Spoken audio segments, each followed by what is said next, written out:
Bonjour à toutes et à tous, bienvenue dans ce Smart Impact, l'émission des entreprises à impact positif, de celles et ceux qui font de la transformation environnementale et sociétale un axe fort de leur stratégie. Et voici le sommaire. Mon invité, c'est Sandrine Delory, la directrice générale du groupe Prospérité Fermière Ingredia, qui vient de rejoindre la communauté des entreprises certifiées Bicorp. On verra quel défi ça représente pour cette coopérative dédiée aux ingrédients laitiers. Le débat de ce Smart Impact, il porte sur les enjeux d'un e-commerce plus responsable face à la demande des consommateurs, sur la transparence, sur l'origine des produits, sur le bilan carbone également. Et puis dans notre rubrique Startup, je vous présenterai Miecolo et ses ruches connectées. Voilà pour les titres, c'est parti, c'est Smart Impact.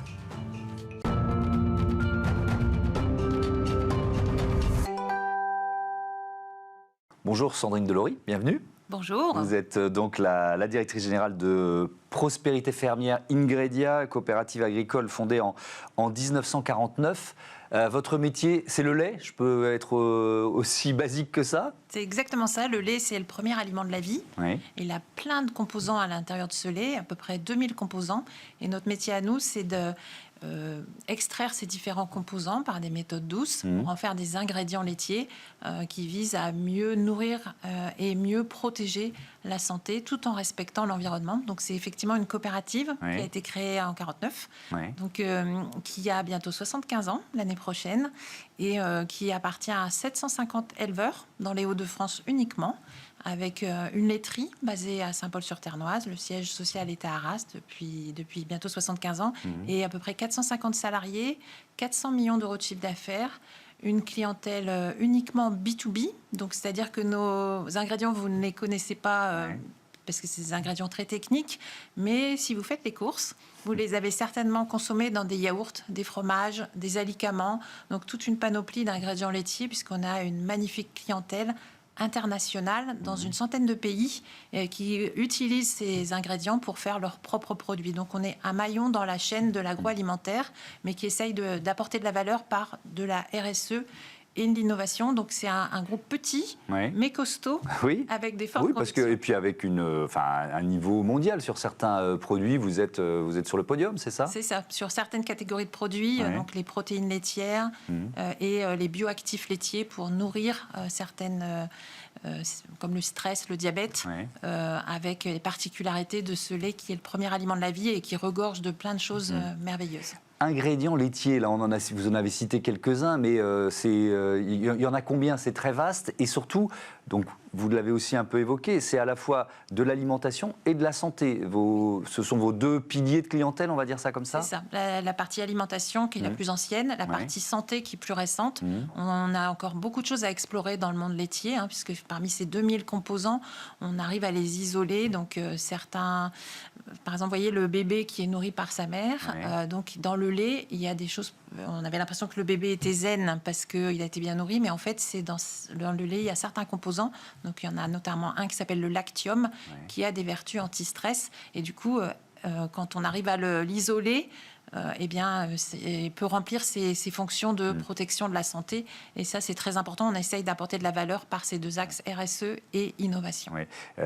Alors, on va parler de cette labellisation Bicorp, puisque ça a été officialisé à quelle date? Il y a quelques jours. Quelques jours. Qu'est-ce que ça vous apporte? Pourquoi vous avez fait ce choix? Parce que c'est un engagement Bicorp, ça demande beaucoup de travail et puis ensuite, il faut tenir le label année après année. Qu'est-ce que ça vous apporte? Tout à fait. Alors déjà, dire que depuis 1949, les agriculteurs ont toujours été motivés par la protection de l'environnement. C'est eux qui entretiennent les paysages. Donc ils ont par culture un lien fort avec tous les aspects environnementaux, climat, biodiversité. C'est des choses qui sont génétiquement dans l'esprit des agriculteurs depuis très très longtemps et dans ceux de notre coopérative depuis très très longtemps. Quand il y a eu, donc en 2015, il y a eu l'après-quota, qui a été un big bang dans le monde laitier. Il y a eu l'embargo russe, je ne sais pas si vous vous en souvenez, mais qui avait fait effondrer les cours laitiers d'à peu près 40%. Et derrière, il y a eu toute une cohorte de suicides chez les agriculteurs. Donc ça a été des années très très difficiles avec pas assez de revenus pour les éleveurs. Et donc on a choisi à ce moment-là, en pleine crise, de se structurer sur la partie RSE. Mais comme je vends à des industriels de l'alimentation ou de la santé, eh bien, il ne faut pas venir qu'avec du blabla et des convictions, il faut des chiffres, il faut des preuves. Et donc, on a commencé à ce moment-là à structurer notre démarche RSE, à la tamponner par une certification internationale qui s'appelle ISO 26030 et qui permet de montrer que ce n'est pas que du baratin, mais qu'il y a des preuves. Et donc, Bicorp, c'est dans la continuité de cet engagement. Donc, Bicorp, l'idée, elle est venue en 2020. Donc, au moment où on cherchait des masques, du gel, et qu'on était dans des grandes difficultés dans les industries, parce que vous ne pouvez pas dire à une vache... Ah ben là, on n'a plus de personnel, on n'a pas de masque et donc on ne peut pas traiter le lait. On a dû résister pour alimenter les magasins en France.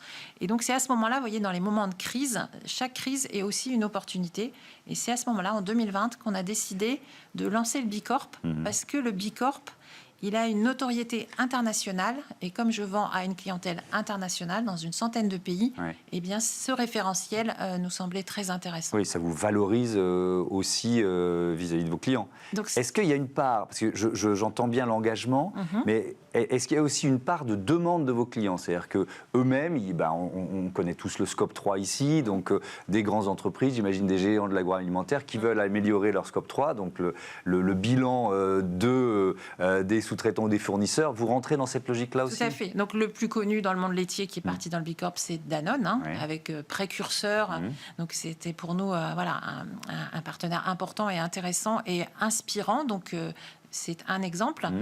Et donc dans notre clientèle, on a des gens effectivement qui cherchent à avoir des preuves que leur Scope 3, eh bien, il a une vocation à s'améliorer. Et donc, nous, mais le Scope 3, quand on est dans une coopérative, c'est directement les agriculteurs. Et donc, je dirais que nous, on est le Scope 3 de tout le monde, en fait, même des banques, donc de beaucoup de secteurs. Donc, d'apporter la preuve qu'on cherche à s'améliorer, c'est très important. Ah tiens, vous parliez des banques, justement, votre financement, il était déjà indexé sur des critères RSE ou ESG, avec la LCL, c'est ça? Donc Comment ça s'est passé? On a fait 2 prêts à impact, effectivement. Le premier, c'était avec le LCL. On a vocation à multiplier ça parce qu'on pense que, effectivement, les banques, elles vont devoir prouver, c'est pas dans une banque avec un bureau et quelques ordinateurs que vous avez les plus gros impacts directs. Mais par contre, le Scope 3, comme l'agriculture, ce doit être apporteur de solutions. Et effectivement, on cherche à respecter les accords de Paris, à tracer la voie et à faire le lien entre notre bilan carbone, comprenant l'agriculture, et le respect du réchauffement climatique. Donc ça, c'est tout un enjeu qui est assez complexe, demande beaucoup de formation, d'explications, mais où on peut emmener tout notre collectif d'agriculteurs, de salariés, de parties prenantes vers quelque chose de très motivant en étant apporteur de solutions pour avoir un futur qui est celui qu'on souhaite avoir pour nous, nos enfants, et surtout pour l'alimentation.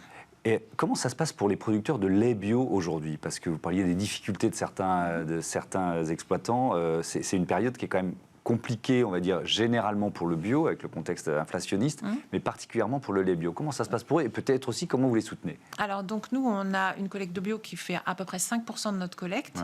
On ne déclasse aucun lait bio, c'est-à-dire la totalité du lait bio qu'on collecte est totalement transformé. Ça, pour nous, c'est très important parce qu'on ne cherche pas à déclasser, mais ça ne fait que 5% de la collecte. Donc, c'est très important qu'il reste valorisé correctement, qu'il ne soit pas déclassé, mais il faut emmener les 95% autres, parce que si on veut avoir un impact sur le climat, c'est la totalité de notre collectif d'agriculteurs qu'il faut emmener. Donc, c'est pour ça qu'on a segmenté les laits avec un lait de vache nourrie non OGM pour éviter la déforestation, un lait conventionnel où on mesure la trace carbone par un outil qui s'appelle le CAP2ER, et donc on doit emmener notre collectif d'agriculteurs pour décarboner notre Scope 3 et servir à toute la chaîne en aval. Je vais vous poser une question qui est peut-être totalement à côté de la plaque, mais j'assume, est-ce que quand on fait des ingrédients laitiers, le fait que le lait d'origine soit bio, c'est important aussi? Vous voyez ce que je veux dire? Ça change aussi la nature des ingrédients laitiers? Oui, moi, comme je suis un fournisseur d'un composant, si vous voulez, quand vous prenez une tablette de chocolat au lait bio, il faut que le lait il soit bio. Mais si vous avez acheté une tablette de chocolat conventionnelle, du lait classique, et il faut aussi qu'il s'engage dans une voie de décarbonation. Et le lait bio n'est aujourd'hui en France un secteur important qu'il faut protéger, mais il faut aussi emmener les 95% autres, surtout qu'avec les problématiques d'inflation, tout le monde n'a pas forcément les moyens de faire face à ces achats qui sont plus importants, et donc il faut garder un collectif d'agriculteurs, ne pas les opposer entre eux, parce qu'ils peuvent s'inspirer les uns les autres de pratiques vertueuses. Et donc nous, on cherche à embarquer 100% du collectif avec un bilan carbone, un plan d'action, et après, un petit peu plus tard, un autre bilan pour montrer combien on a décarboné. Les objectifs de l'accord de Paris sont très ambitieux. On va terminer là-dessus. Quand il y a ce label Bicorp, en fait, vous allez être évalué régulièrement, c'est ça. Et donc vous pourrez évaluer vos progrès. Exactement. Donc c'est une démarche qui est vertueuse, qui s'inscrit aussi dans la démarche de l'industrie verte, qui est aujourd'hui beaucoup poussée par le gouvernement. On a eu la chance d'être auditionné dans le cadre de ce projet de loi, et c'est quelque chose qui me tient particulièrement à cœur, de montrer que l'industrie française, l'agroalimentaire français, même s'il œuvre avec des conditions de coût d'énergie qui sont défavorables par rapport à d'autres zones du monde, puisque aux États-Unis, les coûts d'énergie sont moins chers. Donc, du coup, on doit faire la différence par la verdisation de notre et de montrer comme quoi notre modèle, même s'il est plus cher, avec ces conditions économiques qui sont plus compliquées, il est plus vert, plus respectueux, et du coup de montrer vraiment l'impact vert de notre industrie verte en France. Merci beaucoup Sandrine Delory, et à bientôt sur Bismart. On passe à notre débat, le e-commerce face à ces enjeux de transition, de transformation écologique.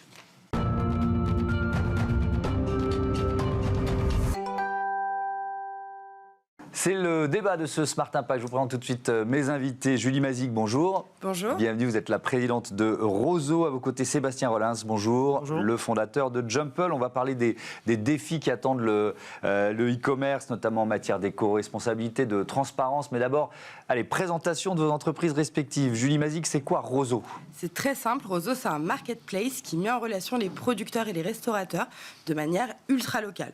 Donc, on prend les produits d'un producteur, on référence tout, on fait un rayon de 150 km autour de lui, on propose ces produits à tous les restaurateurs du coup à côté, on collecte, on livre, on facture. Très simple. Donc, c'est uniquement de l'alimentaire, c'est ça ?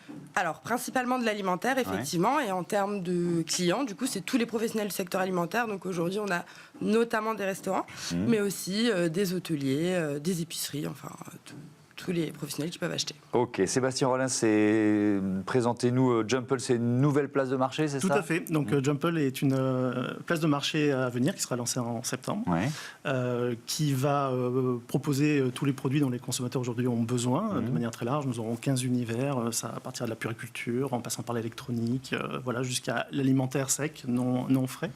Par contre, son originalité réside sur son modèle économique qui répond aujourd'hui aux deux grandes préoccupations des consommateurs, qui sont pour nous le pouvoir d'achat et deuxièmement la responsabilité environnementale.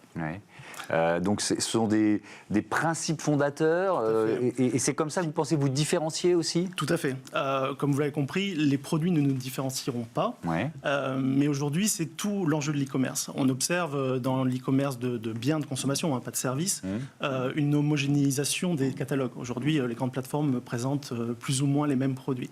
Donc on observe une bataille acharnée sur la visibilité qui se concrétise par une explosion, il n'y a pas d'autre terme, des coûts d'acquisition. Donc les grandes plateformes payent pour ça. Nous, notre originalité réside sur le fait que nous allons nous mettre en retrait de cette publicité qui est inflationniste et qui prélève du pouvoir d'achat aux consommateurs. Et nous allons rendre cet argent que nous ne dépenserons pas en publicité aux consommateurs pour qu'ils puissent mieux consommer et gagner en pouvoir d'achat. Et sur l'éco-responsabilité, est-ce que c'est vraiment, on est en plein contexte inflationniste, est-ce que c'est vraiment une demande des consommateurs ? C'est-à-dire que la transparence, le bilan carbone du produit qu'ils achètent ? Tout à fait. On l'observe de manière assez forte. Les consommateurs doivent choisir plus que jamais parce qu'ils ont un pouvoir d'achat plus restreint qu'avant. Donc ils vont s'informer et ils vont s'intéresser à des sujets qui les préoccupent de plus en plus. Et pour nous, la phase Covid a vraiment accéléré cette prise de conscience. Je pense que c'est une excellente nouvelle. Les consommateurs sont en demande de mieux consommer. Et ça vaut aussi pour un business comme le vôtre, comme Roseau, même si on a bien compris, vous faites du B2B.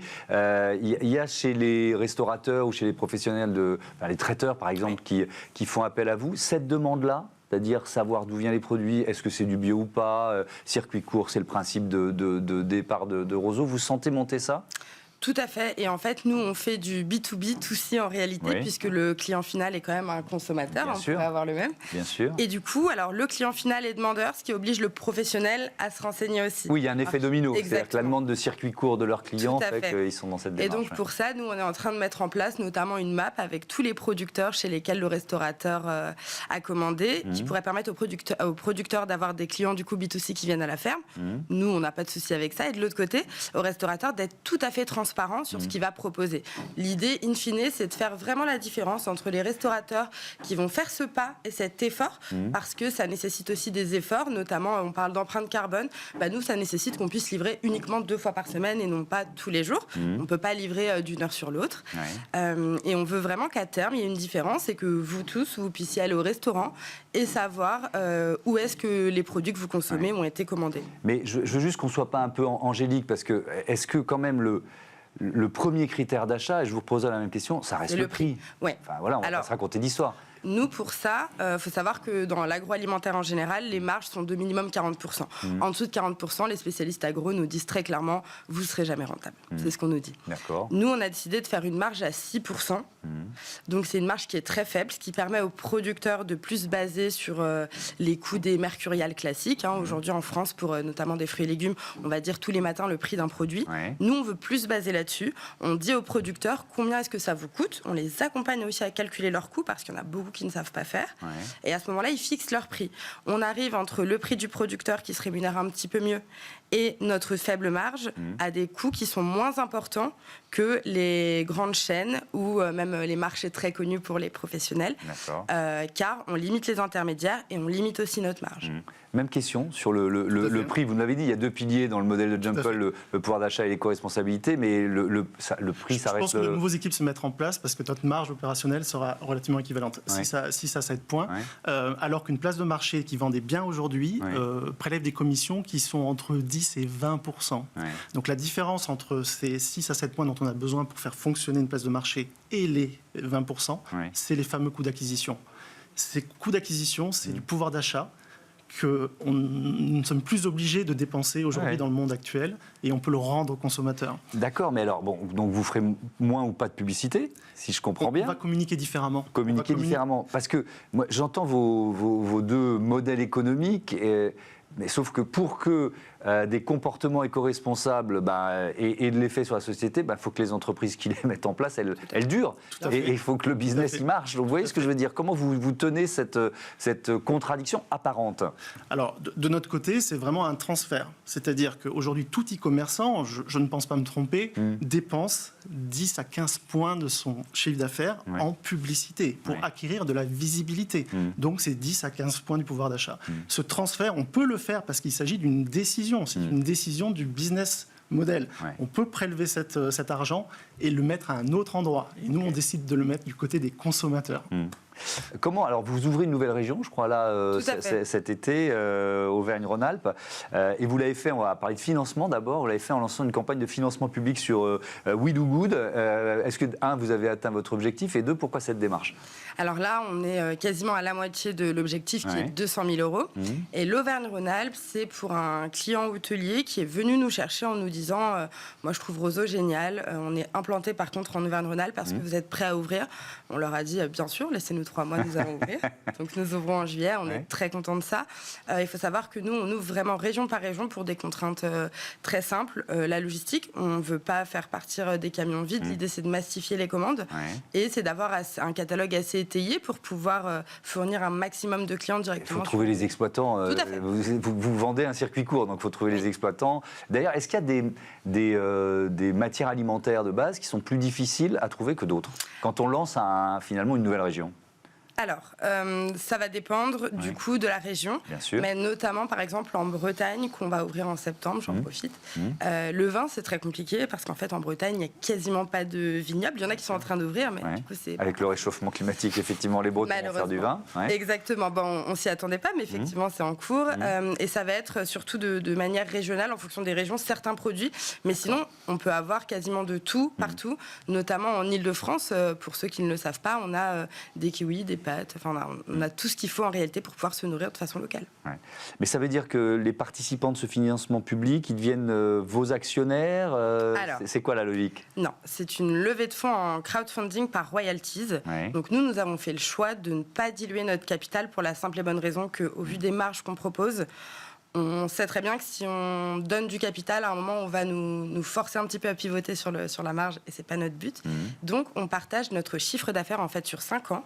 On donnera 8% sur 5 ans tous les trimestres de notre chiffre d'affaires, ce qui permettra à tous les investisseurs de recevoir une part proportionnelle des 8% par rapport à ce qu'ils ont mis sur la table. D'accord. Sébastien Rollins, on évoquait la logistique pour faire baisser finalement le bilan carbone d'un produit acheté en ligne, parce que c'est un vrai enjeu. Quels engagements, quel modèle, là aussi, vous avez mis en place? Alors nous, on croit beaucoup en l'éducation, l'information et la transparence. Oui. Donc Jumble présentera l'ensemble des informations de manière détaillée et vulgarisée pour que le consommateur puisse avoir conscience de l'empreinte qu'il est en train de générer par sa consommation. Donc il y aura un score environnemental sur les produits et au niveau du panier, quand il choisira Express, parce qu'aujourd'hui, on a cette envie-là d'avoir le produit demain, eh ben, on lui affichera la différence d'empreinte par rapport au standard. Express, c'est 24 heures. C'est 24 heures et je ne sais pas si c'est si connu que ça, mais ça prend souvent l'avion pour faire des trajets en France. Ça veut dire que le simple fait, pardon de vous interrompre, de se dire finalement ce produit, j'en ai pas besoin demain, je peux l'avoir quoi. Après-demain, dans 3 jours, on va comptabiliser et évaluer le bilan carbone. Exactement. Ouais. Donc on croit beaucoup en la liberté de décision. Les gens sont responsables, donc on prend le pari de les informer très clairement en vulgarisant les choses et qu'ils prennent eux-mêmes la bonne décision pour la planète. Sur les emballages aussi, parce que là, quand on fait du e-commerce, enjeu majeur, moi, comme client, je me dis parfois qu'il y en a qui servent à rien. Est-ce que vous avez le moyen d'imposer ça sur certains produits? Comment vous faites? Imposer non, influencer oui. Et dans notre développement court terme, nous allons intégrer une logistique propre, ce qu'on appelle le fulfillment, qui permet de garantir des meilleurs services ou des services plus homogènes à nos consommateurs. Et dans ce cadre-là, nous ferons des efforts et nous aurons une approche très détaillée sur l'empreinte carbone de nos emballages, effectivement. C'est aussi un enjeu pour une entreprise comme Roseau? L'empreinte carbone, effectivement, on a eu des demandes de restaurateurs qui souhaitaient avoir l'empreinte carbone des produits pour in fine les afficher sur le menu. Et on s'est dit que c'était génial. Nous, on avance avec nos clients. On fonctionne un petit peu comme une coopérative, finalement, comme les agriculteurs. Et on s'est rendu compte, pour avoir fait le test dans quelques restaurants, que sur une tablée de 10 personnes, un midi, lorsqu'on est au travail, par exemple, si quelqu'un regarde le menu et dit moi je vais prendre plutôt un plat végé parce que je vois que l'empreinte carbone elle est basse, alors il faut pas forcément très bien connaître l'empreinte carbone, mais le fait de voir un chiffre plus bas, ça peut influencer. Et on se rend compte assez rapidement que sur une table, quand quelqu'un prend la décision et dit regarde, moi mon empreinte carbone elle sera plus basse, ça peut influer toute la table. Et ben voilà. C'est ces petits gestes qui vont faire changer les choses. Merci beaucoup à tous les deux et à bientôt. Merci sur Bismart. On passe à notre rubrique Startup. C'est parti.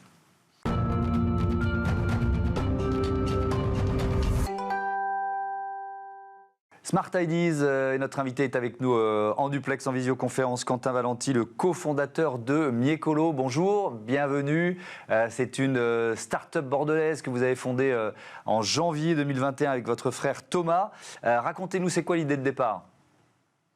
En fait, l'idée de départ, c'était un projet universitaire de l'Université de Rennes, où en fait, justement, c'était pour aider les apiculteurs à résoudre leurs problèmes. Donc, moi, j'ai fait un master en électronique. Et en fait, pendant mon master, on m'a fait travailler sur une ruche. Et de fil en aiguille, on a commencé à intégrer de l'électronique dans la ruche pour pouvoir la connecter. Donc c'est de là en fait où est né Miecolo. Et en fait il se trouve que les apiculteurs à l'heure actuelle, ils sont à une trentaine de kilomètres en moyenne de leur ruche, et du coup ça leur fait faire un aller-retour à sa ruche pour voir si elle est en bonne santé. Ça leur fait utiliser du temps, mais également de l'argent. Donc nous on va venir justement à l'économiser tout ça et en ciblant justement les interventions pour qu'ils interviennent au moment opportun. Avec donc des ruches connectées. Comment vous évaluez l'état de santé des ruches? Vous les comparez entre elles? Expliquez-nous. En fait, nous, on récupère 3 données. C'est-à-dire qu'on vient récupérer le poids, l'humidité et la température. Et en fait, si vous voulez, le poids, déjà, ça va permettre de savoir si l'essaim, il produit du miel l'été, par exemple. si par rapport à sa production, c'est en adéquation avec son âge. Donc déjà là, ça va être un premier facteur de santé. Derrière, si la reine, elle ne se plaît pas dans sa ruche, elle va vouloir essaimer, elle va vouloir quitter la ruche. Donc ça veut dire qu'il va y avoir une chute de quelques kilos de poids sur 30 minutes, 1 heure, et ça, on va pouvoir le détecter. Après, il faut savoir aussi qu'une ruche en bonne santé, c'est une ruche qui est bien ventilée. Ça veut dire que l'humidité et la température sont quand même des informations très importantes pour les apiculteurs, parce qu'en fait, si l'humidité elle descend et l'humidité descend et la température augmente, bah là c'est un deuxième facteur qui va nous dire que la reine est en train de quitter la ruche. Ah, donc c'est une technologie que vous avez brevetée. Elles sont autonomes en énergie, j'imagine, vos ruches connectées? Ouais. En fait, on a déposé un brevet, mais en fait, si vous voulez, cette ruche connectée, comme je vous l'ai décrit, elle existe déjà. Et en fait, la plus-value de Miecolo, et c'est ça en fait l'idée de départ, c'était qu'en fait, les apiculteurs, ils ont en moyenne une 30aine de ruches au même endroit.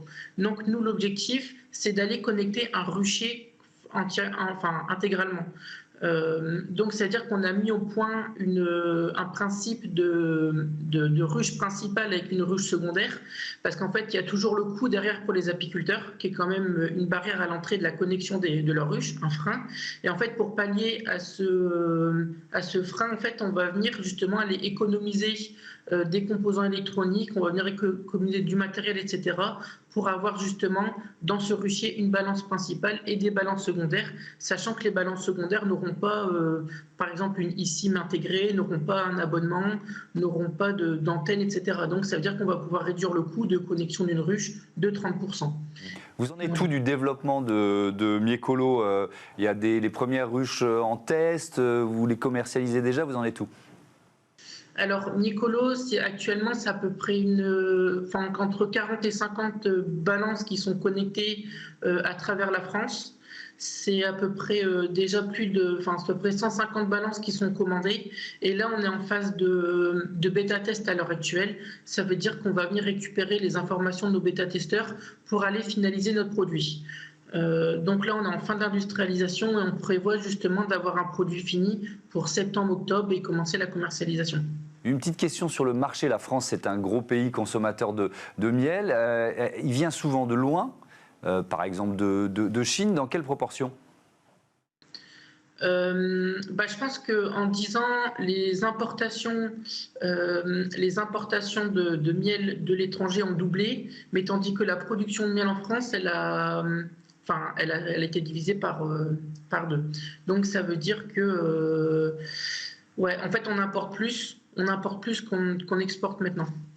Et donc, effectivement, la solution Miecolo, ça peut permettre de rééquilibrer, on va dire, un peu la donne. Merci beaucoup, Quentin Valenti. Bon vent à Miecolo et merci à toutes et à tous de votre fidélité à Bismart. Je voudrais remercier les équipes qui m'accompagnent. Louis Perrin à la production, à la programmation, Raphaël Morel, le réalisateur, Thibaut Goury-Lafont au son. Et puis, un immense merci à Marie Billat qui termine son dernier jour, c'est aujourd'hui. Donc, merci Marie de ton aide précieuse pour fabriquer quotidiennement ce Smart Impact aux côtés de Louise. Voilà, je vous dis à demain pour un nouveau numéro de notre émission. Salut.